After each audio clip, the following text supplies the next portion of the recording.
श्री गणेशाय नमः। नमस्कार मित्रों, मेरा नाम है ज्योति। एस्ट्रो तत्व चैनल पर आपका अभिनंदन है। और अभी तक आपने चैनल को सब्सक्राइब ना करा हो तो कर ले, जिससे आपको अपडेट मिलते रहे।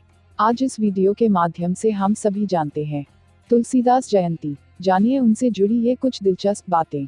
आज यानी 27 जुलाई 2020 को हिंदी साहित्य के महान कवि और रामचरितमानस के रचयिता तुलसीदास जी की जयंती है। सावन शुक्ल पक्ष की सप्तमी को जन्मे गोस्वामी तुलसीदास को उनकी रामचरितमानस की रचना के लिए जाना जाता है, जिनकी चौपाइयां आज भी जीवंत हैं। उनके द्वारा लिखी रामचरितमानस में उन्होंने व्यवहारिक जीवन में उन्नति के लिए कई विशेष चौपाइयां लिखी हैं। इसके अलावा उन्होंने भगवान शिव जी की स्तुति के लिए भी कई सुंदर सुंदर चौपाइयों का वर्णन किया है। ऐसे में सावन में उनकी जयंती के अवसर पर आप भी तुलसीदास जी की उन चौपाइयों के द्वारा न केवल भगवान शिव को स्मरण कर उनका आशीर्वाद प्राप्त कर सकते हैं, बल्कि आज तुलसीदास जी से जुड़े कुछ विशेष तथ्यों को भी जान सकते हैं।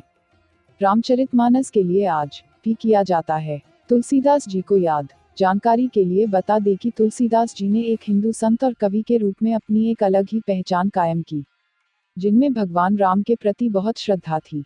उनके द्वारा की गई सभी रचनाओं में से तुलसीदास को महर्षि वाल्मीकि द्वारा संस्कृत में लिखी मूल रामायण को अवधी भाषा में लिखने का श्रेय मिलता है, जिसे हम रामचरितमानस के रूप में पढ़ते हैं।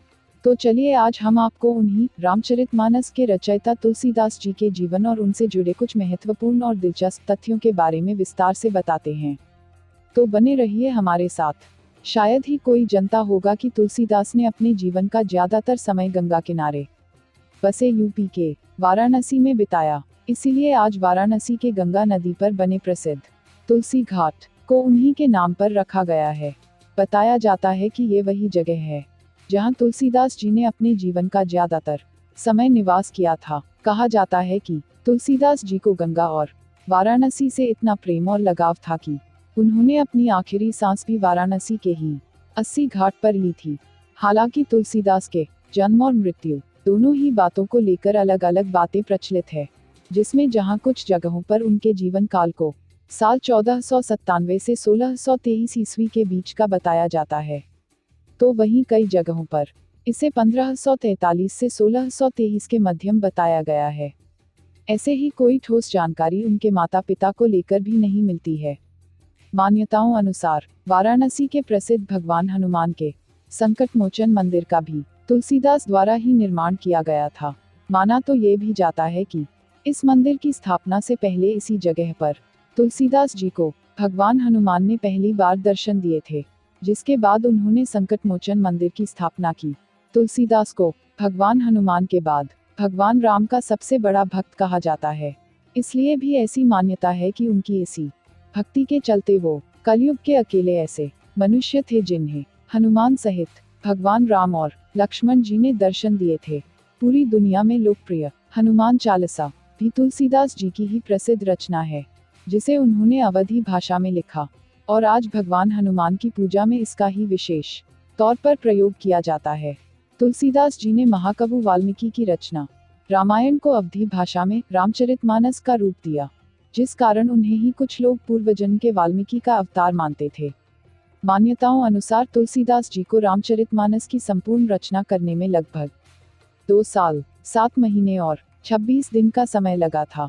रामचरितमानस के अलावा उन्हें सतसई, वैरो रामायण, पार्वती मंगल, गीतावली, विनय पत्रिका, वैराग्य संदीपनी, कृष्ण गीतावली आदि ग्रंथों की रचना के लिए भी जाना जाता है।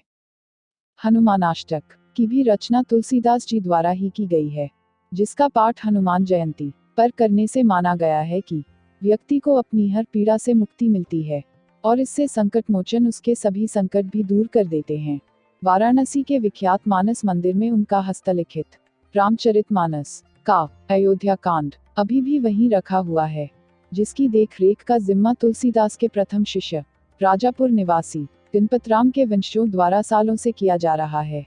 आशा करते हैं कि ये जानकारी आपके लिए कुछ नया अनुभव लेकर आई होगी और आपके जीवन में नव खुशियां लाएगी।